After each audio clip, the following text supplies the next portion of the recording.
Untuk itu akan saya luncurkan yang namanya Kartu Prakerja seperti ini, Kartu Prakerja.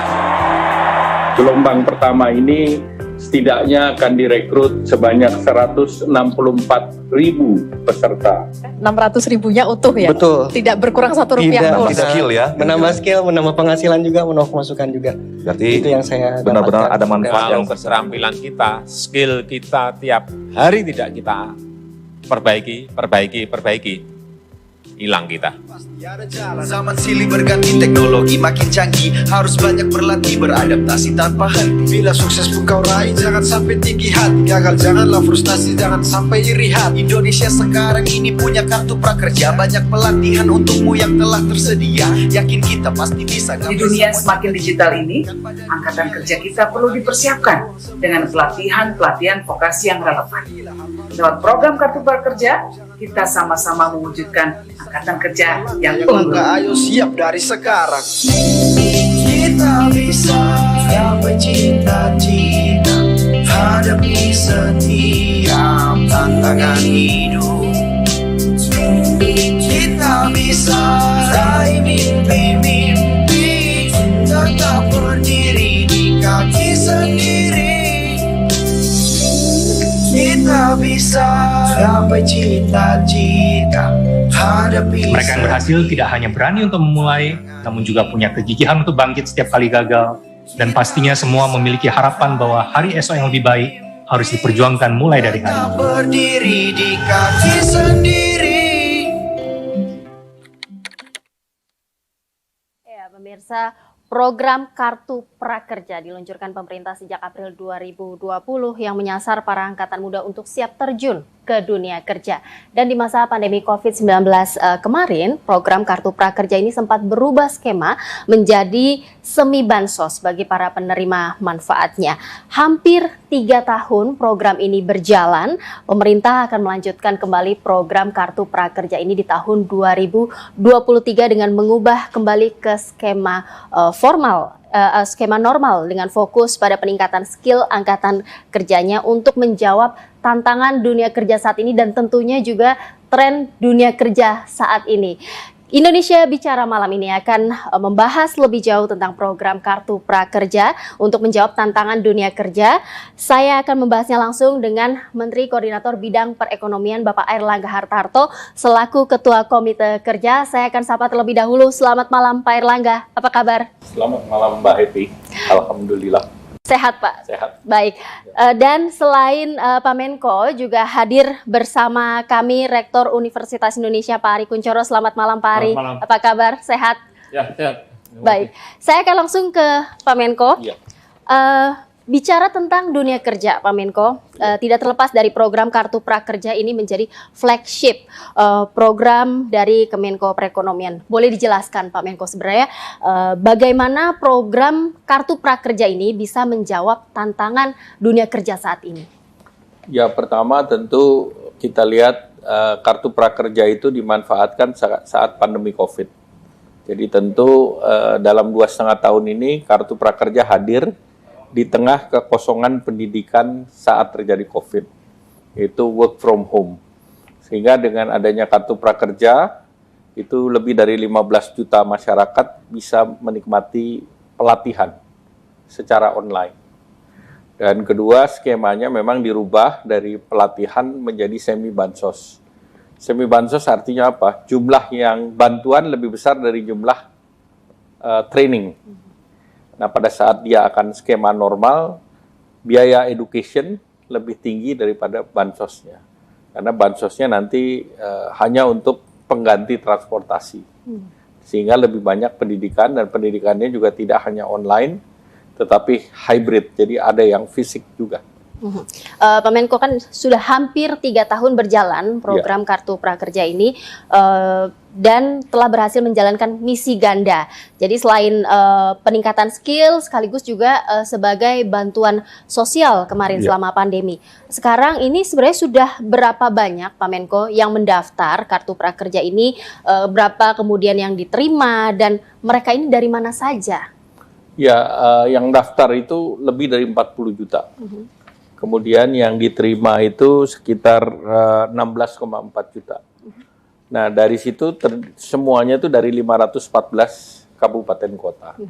Artinya selama pandemi kita bisa melihat bahwa infrastruktur digital kita relatif merata. Dari kuota yang diberikan ke daerah-daerah itu bisa terisi. Nah, dengan demikian sifat inclusiveness itu dengan kartu prakerja itu menjadi tinggi. Dan dari penerima 514 kabupaten kota itu 212 itu dari daerah miskin. Sehingga target menjangkau banyak pihak itu dengan teknologi digital itu bisa disampaikan.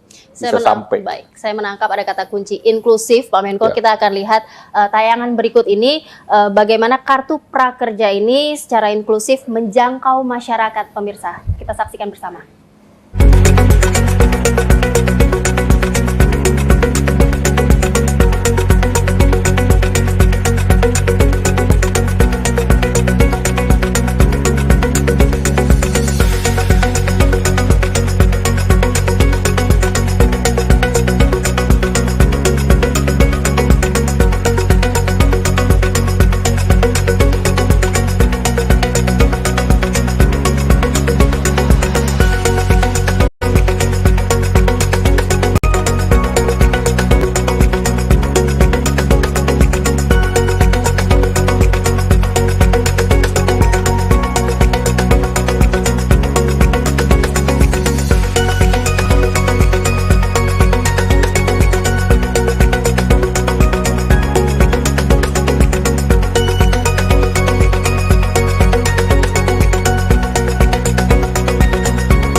Ya, Pak Menko, kalau kita melihat tayangan tadi, betapa jangkauan kartu prakerja ini begitu masif, kemudian juga berdampak inklusif, artinya ini menjadi indikator keberhasilan prakerja seperti itu, Pak?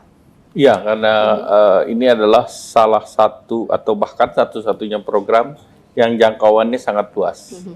Kemudian satu-satunya program yang menarik minat masyarakat begitu tinggi. Dan ketiga, menjadi dengan platform teknologi, karena kalau dengan sistem analog atau manual, nggak mungkin ada satu kementerian bisa menghandle pendaftaran 40,8 juta dan memprosesnya itu juga tidak mungkin. Jadi kalau tidak menggunakan digital, tidak menggunakan AI, ini tidak bisa. Termasuk juga bagaimana menseleksi inclusiveness, karena dalam inklusif tersebut kita juga menerima mereka yang disables. Jadi itu ada 3% peserta adalah penyandang disabilitas. Kemudian hampir 19% pendidikannya di bawah SD. Nah, kalau kita tidak menyaring dengan teknologi, ini agak sulit untuk membuat komposisi seperti ini. Dan karena juga pengelolaannya 100% online ya Pak, jadi sangat bisa menjangkau begitu luasnya. Pak Menko, apakah kemudian prakerja ini juga menimbulkan dampak tambahan, misalnya peningkatan literasi keuangan dan digital? Ya, tentu dengan adanya akses yang lebih luas, maka banyak penerima baru ini mendapatkan pelatihan sehingga mendapatkan kemampuan yang lebih baik. Kemudian mungkin seperempatnya daripada penerima kartu prakerja sebelumnya nggak punya rekening dan apalagi nggak punya e-wallet. Jadi itu hampir 25%. Nah, ini yang untuk pertama kalinya disentuh dengan e-wallet. Nah, e-wallet ini juga pertama kali program pemerintah government to people, G2P. Jadi dana yang keluar dari Treasury, Kementerian Keuangan, itu langsung ke dompet atau walletnya dari peserta. Ke masyarakat. Itu langsung. Tidak mampir di Kementerian KL, tidak mampir di Pemda, tidak mampir di Pemkot. Jadi ini langsung ke dompet masing-masing. Nah, ini juga feature yang baru pertama kali. Kemudian juga tentu tidak semua punya email. Nah, ini kan beberapa hal baru yang diperkenalkan dengan kartu prakerja dengan dipersyaratkan itu. Namun kita sudah melihat bahwa digital literasi kita cukup bagus. Dengan adanya 40 juta yang mendaftar, kan yang mendaftar berarti digital literate. Karena kalau digital illiterate tidak mengerti digital nggak bisa daftar di Kartu Prakerja. Iya. Ya. Artinya orang juga akan kemudian harus mempelajari digital, mengenal dunia digital lebih jauh lagi. Saya ingin ke Pak Ari Kunchoro. Menurut Pak Ari, apa sebenarnya tantangan dunia kerja kita saat ini, Pak? Skill apa kemudian yang paling dibutuhkan di dunia kerja kita saat ini? Ya, dunia sudah memasuki industri 4.0 ya. Jadi kalau ada ini lamaran ya, dia harus menjelaskan bahwa dia paling nggak bisa Excel dengan Word ya. Jadi keterampilan komputer ya. Kemudian dia juga harus mengetahui manajemen data ya. Bahkan nyimpen file itu menjadi sangat penting ya. Untuk yang misalnya bagian sekretaris ya. Kemudian melakukan analisa pada data ya. Ini untuk pengambilan keputusan ya. Kemudian kalau lebih jauh lagi dia melakukan riset pada data. Nah, ini untuk keputusan jangka panjang, keputusan strategis ya. Tanpa itu ya, itu hampir tidak mungkin ya. Tentunya keterampilan komputer ini ada yang worksheet ya, tapi juga ada yang sampai coding ya. Itu banyak ininya, banyak derajatnya. Tapi syarat minimum adalah pengetahuan tentang komputer ya. Kemudian ada yang disebut sebagai soft skill ya. Nah, itu juga penting. Pertama adalah leadership ya. Kemudian dia bisa bekerja dengan tim. Karena di lapangan kerja dia bekerja dengan orang lain. Kemudian satu lagi adalah public speaking. Kemampuan dia untuk meyakinkan orang, narasi, menulis ya, berargumen, dan kadang-kadang negosiasi ya. Kalau misalnya tingkatnya sudah sampai tinggi. Kemudian satu lagi adalah ketepatan waktu ya. Nah, ini menjadi sangat penting. Karena waktu itu menjelaskan disiplin ya. Itu menjadi sangat penting. Dan yang terakhir adalah kreativitas ya. Jadi ada yang kreatif ya. Artinya dia tahu apa yang harus dilihat, yang menimbulkan ide baru, tapi juga harus kritis. Karena tidak semua hal itu harus dilakukan bersama-sama, harus ada prioritas. Ketiga adalah empirical. Ya, kalau yang ide-ide itu hanya menjadi ide, hanya wacana, ya, tentunya tidak ada implementasi. Nah, dengan skill dasar tersebut, ya, orang bisa saja dia ahli bahasa, ada engineering, ekonom, akuntansi, ya, maka dia bisa bergerak memanjat tangga pada jalur karir dia. Apakah dalam organisasi atau dia menjadi pengusaha, mendirikan supply chain sendiri.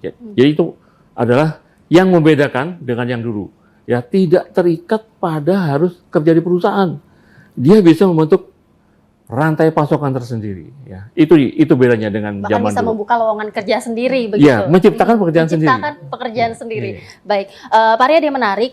World Economic Forum mengatakan pendidikan tinggi ini semakin mahal, namun semakin berjarak dengan relevansi dunia kerja.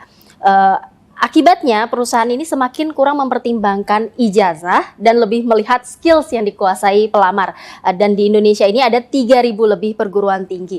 Kalau ijazah dari Universitas Indonesia mungkin tidak masalah ya Pak ya untuk di dunia kerja. Ya. Tetapi bagaimana dengan yang bukan dari UI gitu? Bagaimana saran Bapak positioning program Kartu Prakerja itu merespons tren yang disebutkan dalam World Economic Forum ini? Jadi kalau melamar ya, itu ada CV, ya. Kalau ijazah itu formal. Tapi apa kelebihan dia dari pelamar yang lain? Dia harus tahu, ya. Apakah pengalaman ikut training prakerja, atau setelah pekerja dia langsung dapat pekerjaan, atau dia membuat bisnis sendiri, atau ikut orang lain, itu menjadi tambahan pengalaman. Jadi kemampuan akademis hanya 15%. Sisanya adalah kemampuan adaptasi, ya. Itulah sebabnya maka Google sekarang lebih menekankan pada kompetensi, bukan ijazah. Nah, bagi perguruan tinggi ini suatu tantangan, ya. Ada pendidikan vokasi, tapi bagaimana dengan pendidikan reguler? Ya, Kementerian Kemdikbudristek ada Merdeka Belajar.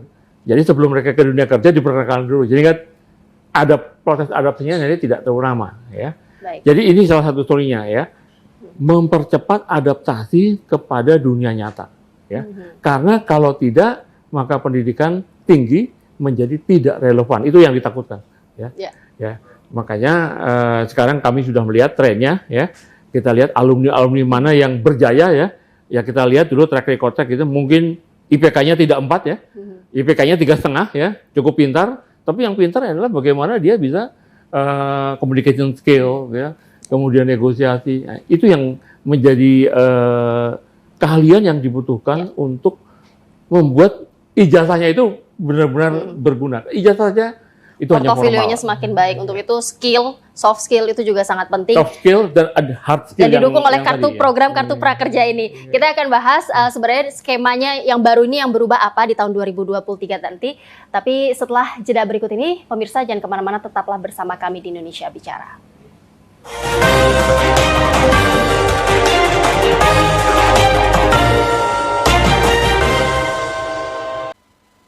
Saya masih bersama Menteri Koordinator Bidang Perekonomian Pak Airlangga Hartarto dan Rektor Universitas Indonesia Ari Kunchoro. Kami sedang membahas bagaimana program Kartu Prakerja ini menjawab tantangan dunia kerja saat ini. Kita lanjutkan Pak Menko.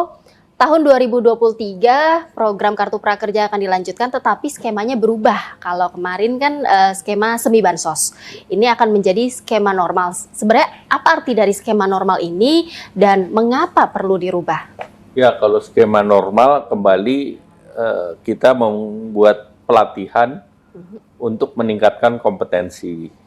Dan untuk meningkatkan kompetensi, pelatihannya minimal 15 jam. Seperti tadi saya sampaikan bahwa biaya pelatihan yang semula 1 juta itu meningkat ke 3,5 juta. Jadi jumlahnya memang lebih masif karena tidak hanya online tetapi offline-nya juga ada. Nah, di samping itu bantuan yang sebelumnya 600.000 kali 4, ini hanya 600.000 kali 1. Jadi ini hanya murni untuk biaya transportasi. Dan tentu jenis pelatihannya juga berbeda karena jenis pelatihannya mengantisipasi terhadap kebutuhan lapangan kerja. Jadi kartu prakerja itu memang sepenuhnya didesain untuk mereka menjadi jembatan supaya masuk lapangan kerjanya lebih mudah. Ada perubahan insentif tadi Pak Menko, tetapi apa kemudian jumlah penerimanya ditambah? Jumlah penerima pasti berkurang, karena kan dulu pendidikannya 1 juta, bansosnya 600 kali 4. Sekarang pendidikannya 3 juta. Dan kalau pendidikannya berbasis kepada hybrid ataupun fisik, pasti dibatasi oleh ruang kelas dan fasilitas. Jadi kapasitas akan diturunkan. Lalu bidang pelatihan apa saja yang kemudian disediakan di skema normal ini? Ya, berbagai sesuai dengan kebutuhan daripada masyarakat dan juga kebutuhan lapangan kerja, apakah itu untuk bidang produksi, apakah bidang pemasaran, apakah entrepreneurship, apakah di food and beverage, apakah itu mendukung industri misalnya otomotif atau mendukung industri digital. Jadi pilihannya juga masih cukup banyak. Akan lebih banyak lagi. Ya. Pak, selain program Kartu Prakerja ini kan bukan hanya mencari pesertanya saja, tetapi juga institusinya, penyedia pelatihan skillnya. Nah, institusi apa saja yang kemudian dapat menjadi lembaga pelatihan di program? Ya, tentu lembaga-lembaga pelatihan akan diakreditasi apakah sesuai dengan kebutuhan dari Kartu Prakerja.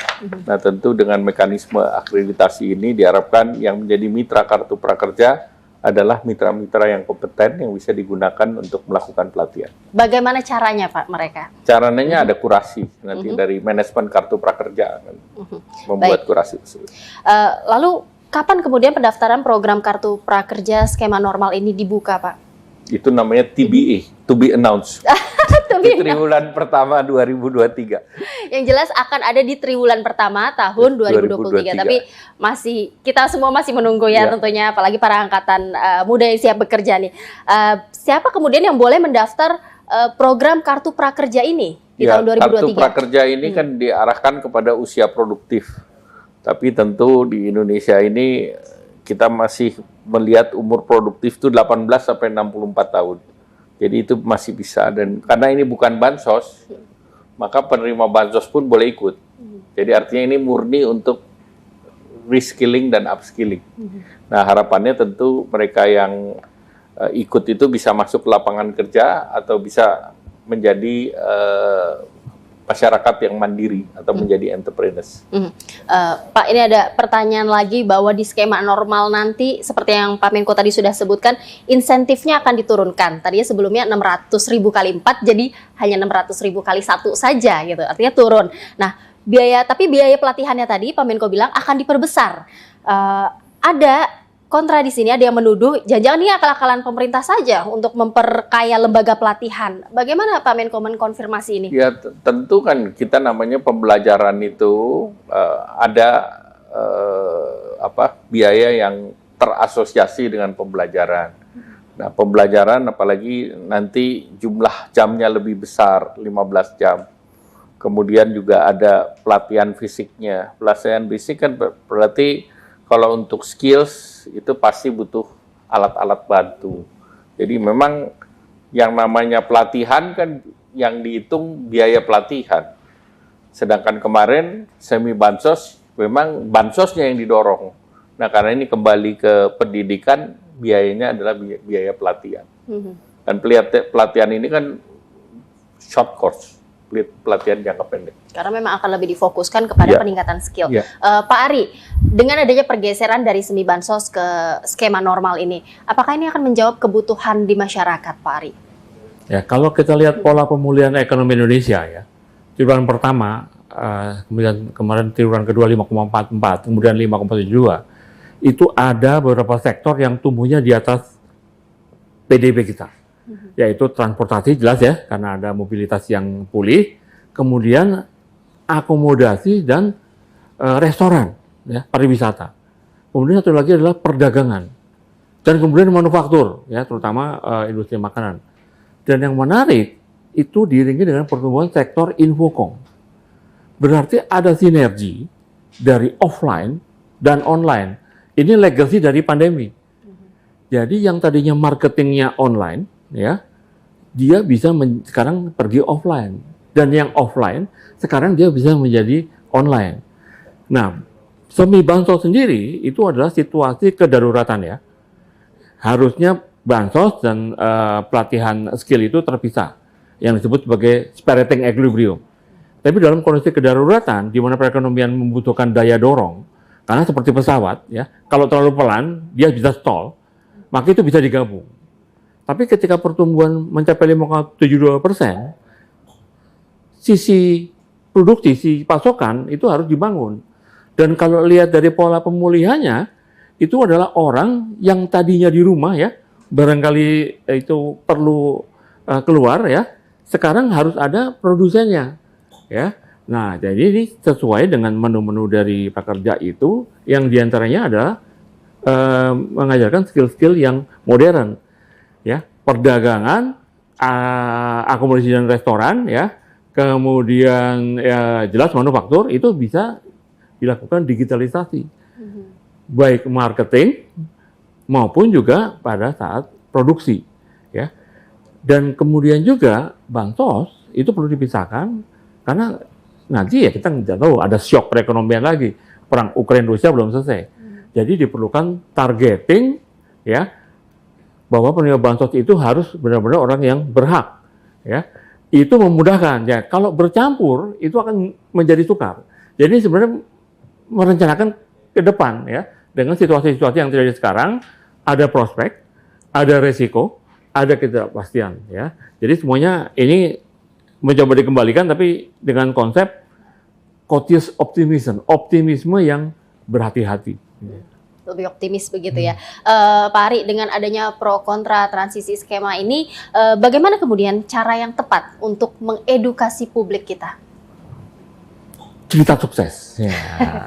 Jadi orang sekarang itu ya, seperti di mana-mana itu harus ada cerita sukses. Di YouTube kita bisa lihat ya, ada objek wisata baru yang tadinya tidak pernah lihat ya, kemudian jadi populer. Jadi orang-orang sukses ini dimasukkan ke YouTube. Ya, ada yang bisa bekerja, yang tadinya tidak bekerja sekarang bisa bekerja. Ada yang bisa menjadi asisten, ya, atau co-partner dalam suatu perusahaan yang dia buat, atau ada yang membuat perusahaan sendiri, atau ada yang bisa kerja di perusahaan yang di sektor formal. Semua itu harus ada contohnya, ya. Kemudian ada juga yang dia membutuhkan inspirasi, ya. Jadi dia nggak kerja, tapi membutuhkan inspirasi. Mungkin nanti dia akan kerja. Jadi jangan lupa, pendidikan online itu adalah inspiring. Lain dengan di kelas, ya. Di kelas tuh ada exercise segala macam. Jadi online tuh inspiring.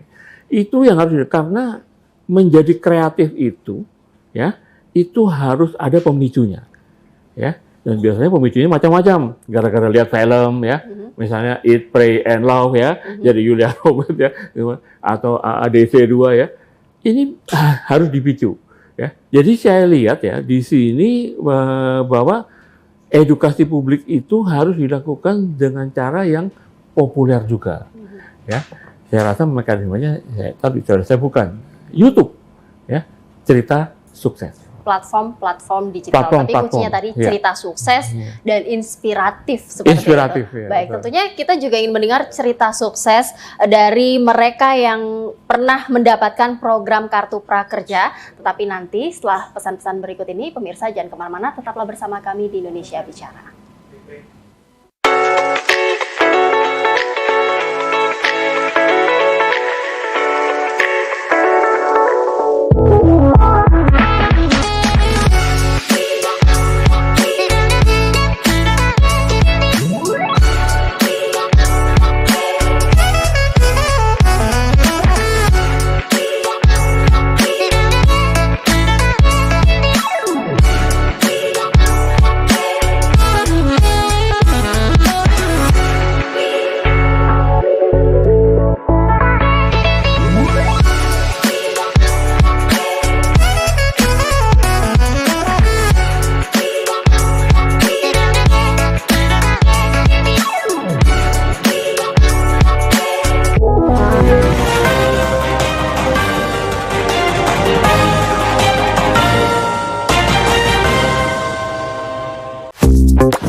Oke, jadi saya sejak awal itu udah coba untuk masuk, tetapi di gelombang 1 itu ditolak. Terus di tengah-tengah saya coba lagi, karena saya ketika ditolak saya lupa, lalu kemudian saya ingat lagi, saya coba lagi, dan masih ditolak. Akhirnya saya diterima di gelombang 11. Perkenalkan, nama saya Yumna Piasiani, asal dari Kalimantan Selatan. Saya alumni Kartu Prakerja gelombang kedua.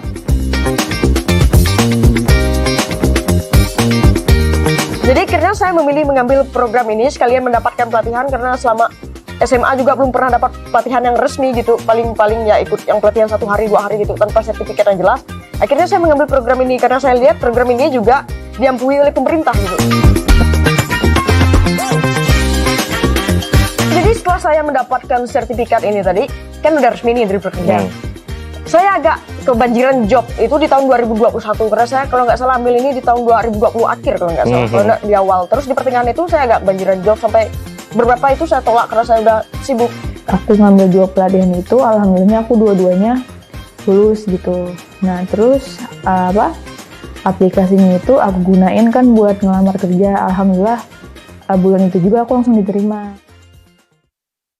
Tadi kita baru saja menyimak tanggapan-tanggapan dari para penerima manfaat Kartu Prakerja Pak Menko. Saya mau sapa terlebih dahulu, sudah ada alumni penerima program Kartu Prakerja yang juga bergabung bersama kita secara daring. Ada Yumna. Halo Yumna, apa kabar? Halo, kabar baik Mbak. Dan ada Jacqueline di atasnya. Halo Jacqueline, apa kabar? Baik. Kita nanti akan bertanya ke Jacqueline dan Yumna tentang pengalamannya mengoptimalkan pemanfaatan dari program Kartu Prakerja ini. Tapi saya mau tanya satu dulu ke Pak Menko, apa sebenarnya bedanya Kartu Prakerja dari program-program pemerintah yang lainnya, Pak? Ya, pertama program pemerintah kan kalau bansos itu diberikan dalam bentuk fisik ya, uang dan yang lain. Kalau prakerja itu sebelum ada bansos harus belajar dulu. Jadi sifatnya empowerment, pemberdayaan. Jadi pemberdayaanlah yang menjadi tujuan utama dari Kartu Prakerja.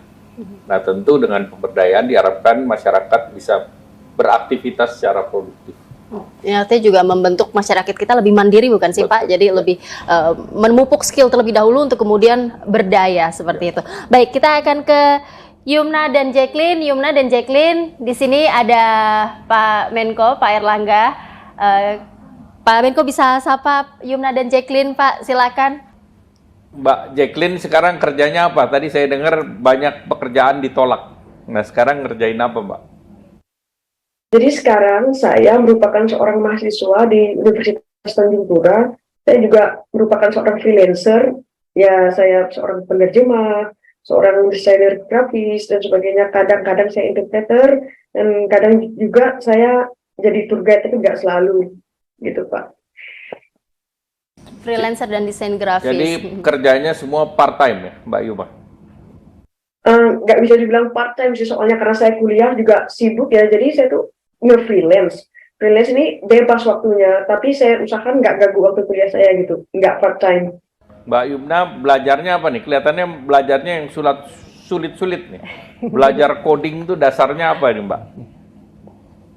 Ya Pak, jadi waktu awal pertama saya ambil pelatihan prakerja itu, saya sebelumnya merantau ke Jakarta itu belum ada pekerjaan Pak. Di awal pandemi, jadi saya daftar coba kartu prakerja, terus saya ambil pelatihan dari Decoding, yaitu pemrograman web dan Android untuk pemula.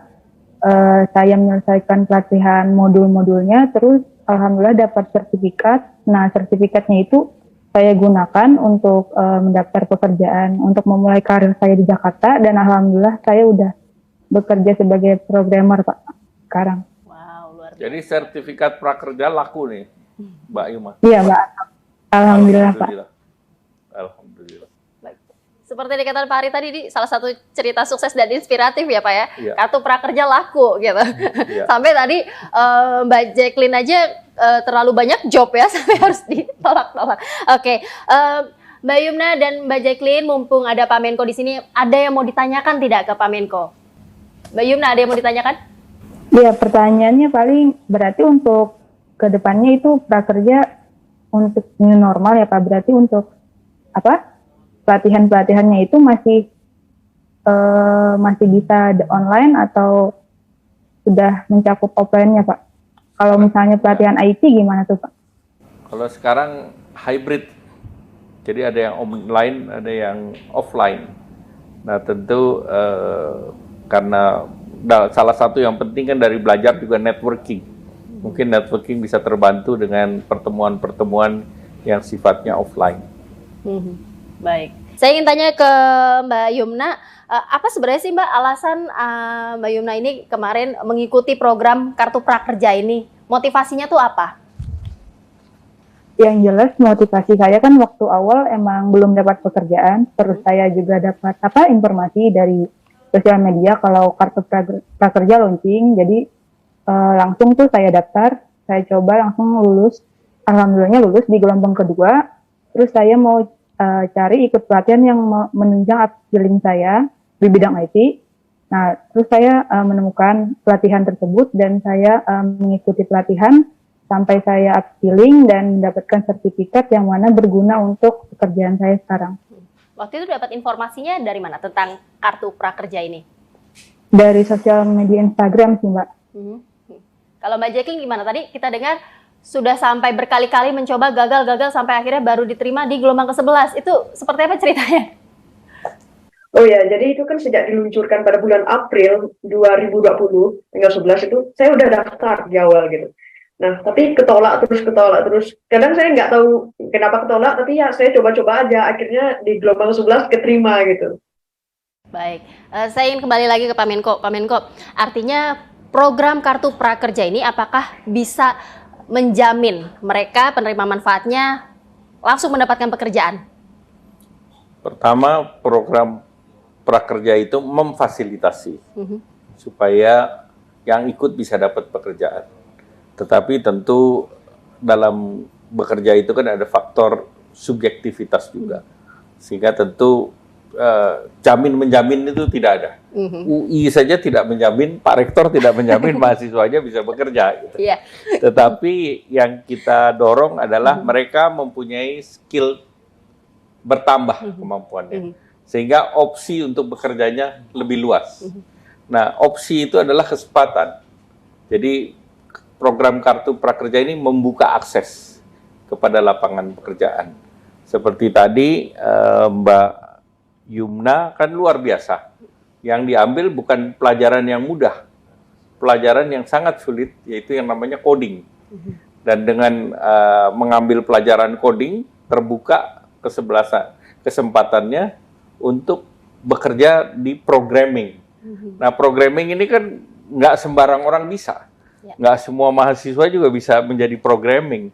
Programming ini multiplier efek berikutnya tuh banyak sekali. Begitu sudah dalam tanda petik digital literate, nah, mereka bisa masuk lebih dalam lagi. Tapi peluang tetap ada ya Pak, apalagi Peluang tadi tetap ada. Bukan hanya peluang mendapatkan pekerjaan, tapi jangan-jangan justru malah bisa menciptakan lapangan pekerjaan, Ya. seperti itu. Pak Ari, bagaimana kemudian kita mengelola ekspektasi publik terhadap hal ini, karena program Kartu Prakerja tidak bisa menjamin, tetapi bisa memberikan peluang. Bagaimana ekspektasi publik kan pastinya, oke, sudah ikut Kartu Prakerja, mendapatkan skill, bisa nih langsung kerja gitu. Bagaimana harus dikelola? Ya, dari studi JPAL, alumni prakerja 18% mendapat pekerjaan, tapi 30% itu bisa membuat usaha baru. Jadi ada keberadaan perusahaan itu bukan lagi menjadi kondisi perlu, necessary condition, karena dia bisa menciptakan pekerjaan. Dan juga dengan skill coding tadi ya, kemudian merancang web, ya, web designer, kemudian juga skill-skill seperti financial advisor, ya, itu bisa membuat dia menjadi yang disebut digital nomad. Nah, digital nomad, nah sekarang yang pakai itu orang asing di Bali, dan juga di paket ya, di Thailand ya. Jadi saya lihat yang namanya Housing International. Biasanya orang cari apartemen, tapi yang itu digital nomad suami istri, ya. Jadi mereka itu rupanya sudah kerja di kantoran udah nanti ya. Jadi itu menjadi tren baru yang kata mereka cool, ya, keren, ya, mereka bilangnya cool, ya. Traveling sambil kerja begitu ya Pak ya? Boleh kerja. Nanti dengan mereka mengumpulkan kliennya itu siapa aja. Seandainya mereka mungkin pada umur 40-50 ya, ingin suatu kemapanan, mereka bisa masuk lagi ke sektor formal. Tapi pada posisi yang lebih tinggi ya, manajerial. Makanya pelatihan manajerial juga penting ya, public speaking segala macam. Dan satu lagi, untuk bisa mendatangkan devisa, pelajaran bahasa menjadi penting. Ya, semua bahasa. Jadi dia bisa menulis CV-nya ke luar negeri, ya. Digital nomad, cuma nomadnya di Indonesia, pasarnya di luar negeri, ya. Agak beda dari yang mereka ke Indonesia, pasarnya di mana-mana, termasuk Indonesia, termasuk luar negeri. Jadi inilah yang disebut sebagai legacy dari pandemi, memperkuat tren yang sudah ada di industri 4.0, ya. Google bilang bahwa formalitas akan berkurang, ya. Bukan saja universitas yang ijazah sekarang itu yang lebih diperlukan kompetensinya, bukan ijazahnya, tapi juga perusahaan. Yang penting jobnya, bukan posisi dia di dalam perusahaan. Nanti dia bisa apakah sebagai kontrak jangka pendek atau kontrak jangka panjang, ya. Itu menjadi semakin terbuka. Ya, itulah dunia yang baru yang harus dihadapi, dan saya rasa kita harus beradaptasi terus ya dengan situasi-situasi seperti ini, karena negara-negara lain juga mempunyai keinginan yang sama. Baik, Pak Menko, bagaimana ini kemudian kalau mereka sudah ikut Kartu Prakerja tapi belum juga mendapatkan pekerjaan, apa yang harus mereka lakukan? Ya tentu namanya belum dapat kerjaan, ya tetap mencari pekerjaan. Tetap mencari pekerjaan. Dan kedua tentu dengan sudah mengikuti Kartu Prakerja, minimal sudah punya sertifikat dan punya standar kompetensi yang secara luas direcognize oleh dunia kerja. Nah, ini adalah kesempatan untuk memperoleh pekerjaan. Dan ternyata di website Prakerja juga ada banyak fitur job portal ya Pak Menko. Ya. Ada sekitar lebih dari 5.500 lowongan kerja setiap harinya. Ini juga bisa diakses mereka, para masyarakat yang sedang mencari kerja. Baik, kita akan beralih ke selanjutnya, tapi sebelumnya saya juga ingin mengucapkan terima kasih kepada Jacqueline dan Yumna. Terima kasih sudah bergabung dan sudah berbincang dengan Pak Menko juga, tadi sudah menanya pertanyaan. Sukses selalu Yumna dan Jacqueline, sudah menjadi semoga bisa menjadi inspirasi ya bagi teman-teman yang lainnya untuk tetap berusaha mendapatkan manfaat dari Kartu Prakerja. Selamat malam. Baik, pemirsa jangan kemana-mana. Indonesia Bicara masih akan kembali usai jeda berikut ini.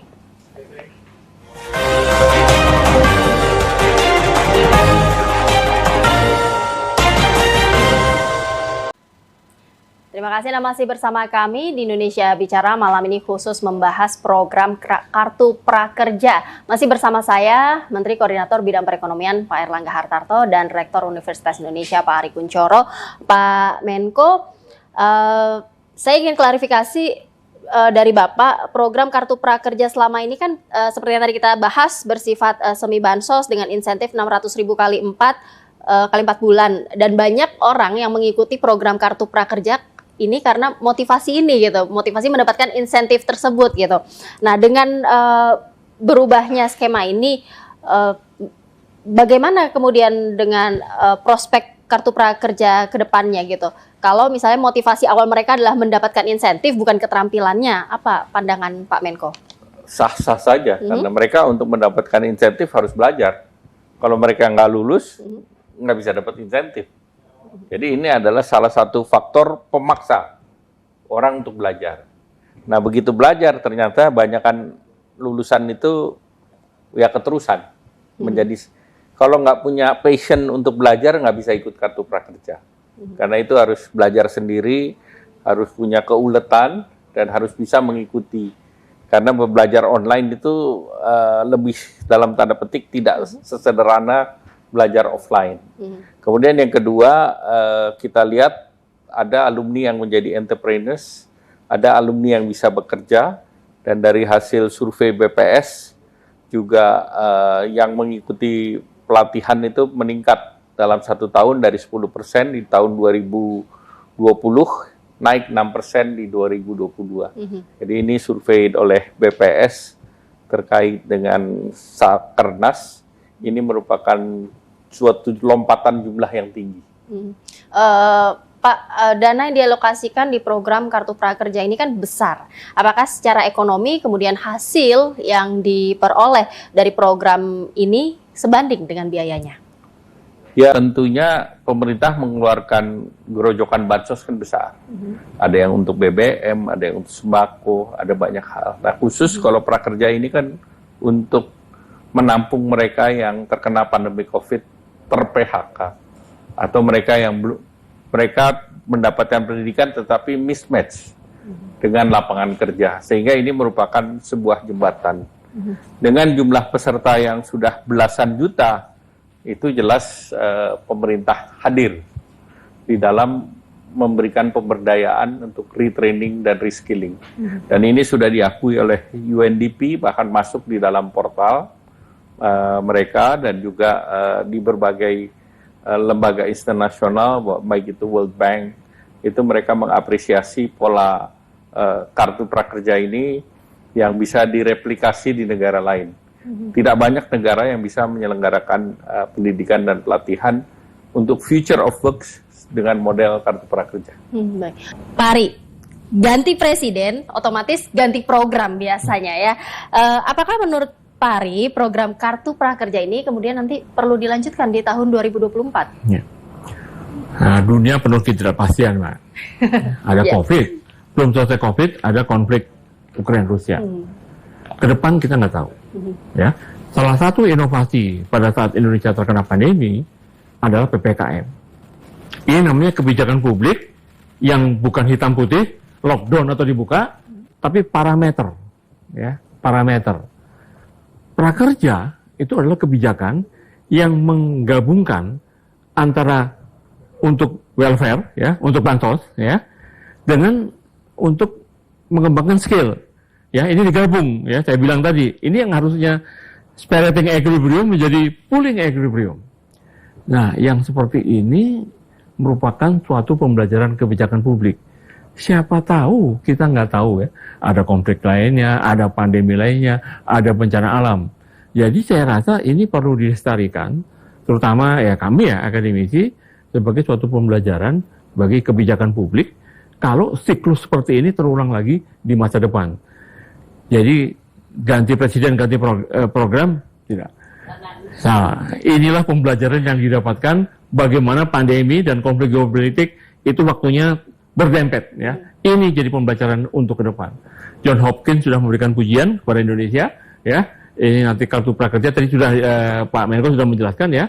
Ini akan dievaluasi bagaimana ini bisa direplikasi. Tadi kalau nggak salah Chris Manning ya dari ANU ya, itu Profesor Chris Manning ya, bisa direaplikasikan di negara lain ya.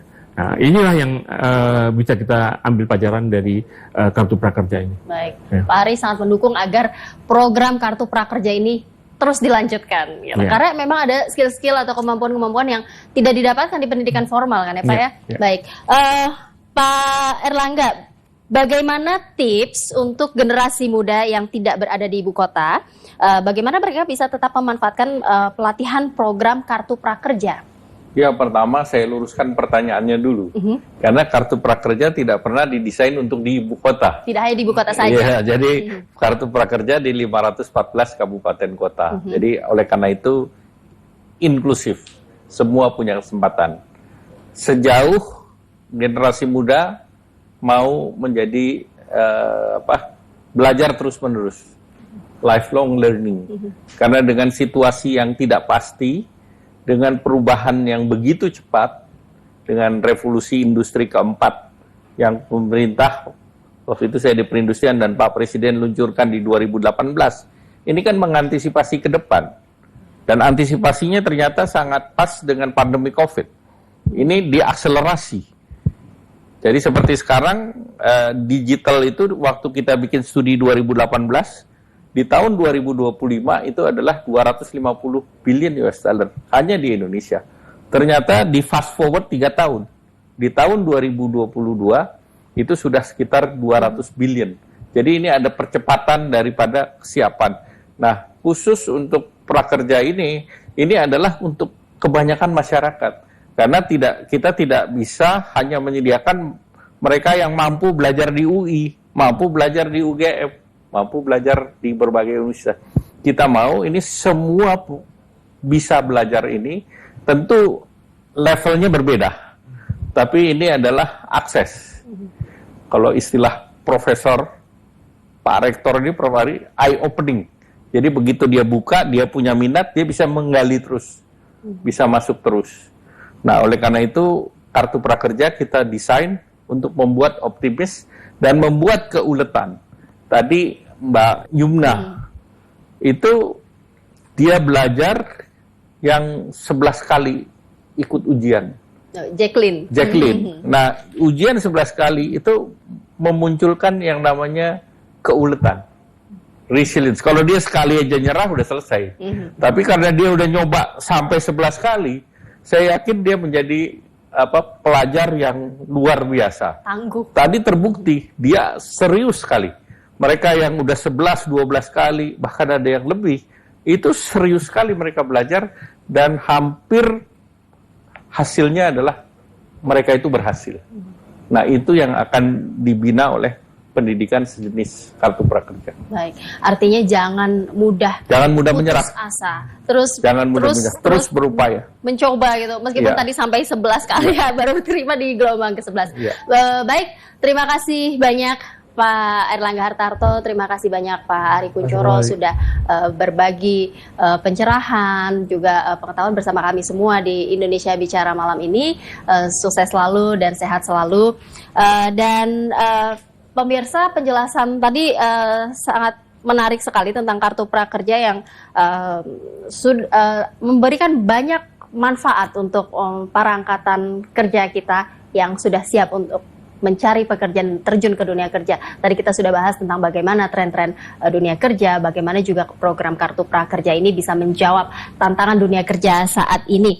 Saya ingin mengingatkan bahwa pendaftaran program kartu prakerja ini akan dibuka di triwulan pertama tahun 2023 dan masih secara online. Meskipun tadi Pak Menko belum memberitahu informasinya kapan akan dibukanya, tetapi yang jelas di triwulan 1.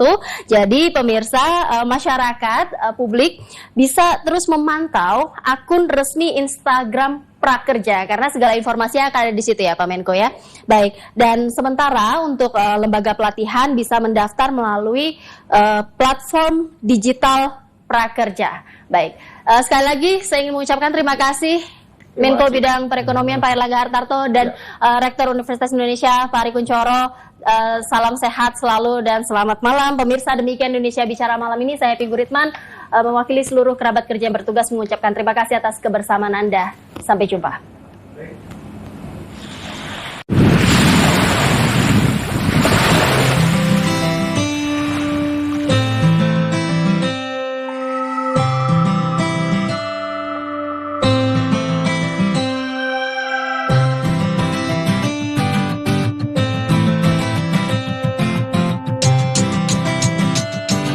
Yeah. Yo. Halo generasi muda Indonesia, apa kabar kalian? Dengarkan ku bersuara, melihat kesejahteraan rakyat yang belum merata. Banyak orang mengeluh tak tahu mau kerja apa. Buka mata kalian dan lihatlah realita. Indonesia sekarang ini perlu kerja kita. Banyak lulusan muda yang bingung mau kemana, tak berani buka usaha jadi masalah utama. Anak muda yang terampil, upgrading knowledge and skill, berinovasi dengan tekad besarkan berhasil. Jadikan kegagalan sebagai pembelajaran, janganlah putus harapan akan semua impian. Indonesia dikenal sebagai macan Asia, buktikanlah kita bisa dikenal oleh dunia. Berkolaborasi untuk negeri, jangan hanya banyak mimpi, semua kan jadi hayalan kalau tak kita wujudkan. Generasi